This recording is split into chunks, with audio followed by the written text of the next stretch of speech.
নমস্কার ভক্তবৃন্দ, মন মন্দিরে চ্যানেলে আপনাদের সবাইকে স্বাগত।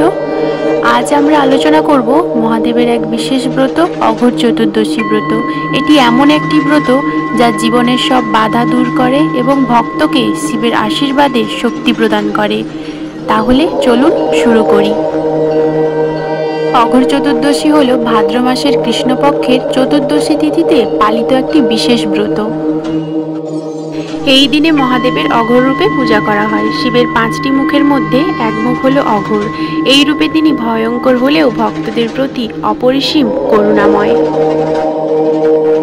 বিশ্বাস করা হয় এই ব্রত পালন করলে অশুভ শক্তি দূর হয়, রোগ শোক ও দুঃখ কষ্ট নাশ হয়, পারিবারিক শান্তি ফিরে আসে, আধ্যাত্মিক শক্তি বৃদ্ধি হয়। তান্ত্রিক সাধনা ও অঘোরী সাধকদের কাছে এটি একটি বিশেষ দিন। প্রাচীন ঐতিহাসিক কাহিনী অনুসারে এক রাজ্যের ওপর একসময় অশুভ শক্তির প্রভাব বাড়ে। রোগ শোক দুর্ভিক্ষ অশান্তি চারিদিকে ছড়িয়ে পড়ে। রাজা সমাধান না পেয়ে এক মহান সাধুর কাছে যান।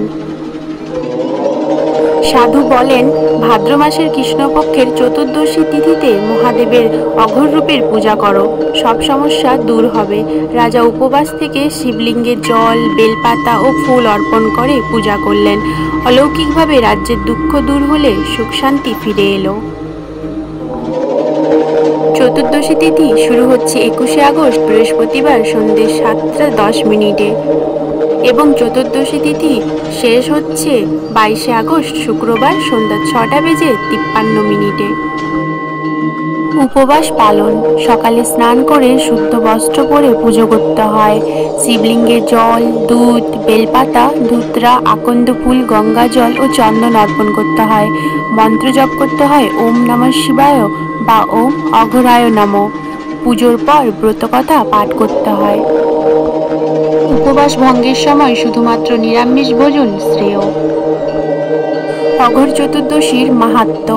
এই ব্রত পালন করলে দুঃখ কষ্ট দূর হয়, অশুভ শক্তি দূর হয়, জীবনের শান্তি ও সমৃদ্ধি আসে, আধ্যাত্মিক শক্তি বৃদ্ধি হয়, ভগবান শিব ভক্তের রক্ষা করেন। অঘোর চতুর্দশী ব্রত শুধু একটি ধর্মীয় আচার নয়, এটি ভক্তি শক্তি এবং শিবের আশীর্বাদ পাওয়ার এক অনন্য পথ। আশা করি ভিডিওটি আপনাদের ভালো লেগেছে। লাইক কমেন্ট শেয়ার করতে ভুলবেন না ভক্তবৃন্দ, এবং নতুন হলে সাবস্ক্রাইব করে আমাদের সঙ্গে থাকুন। ধন্যবাদ। মহাদেবের আশীর্বাদ সবার উপরে থাকুক। হর হর মহাদেব।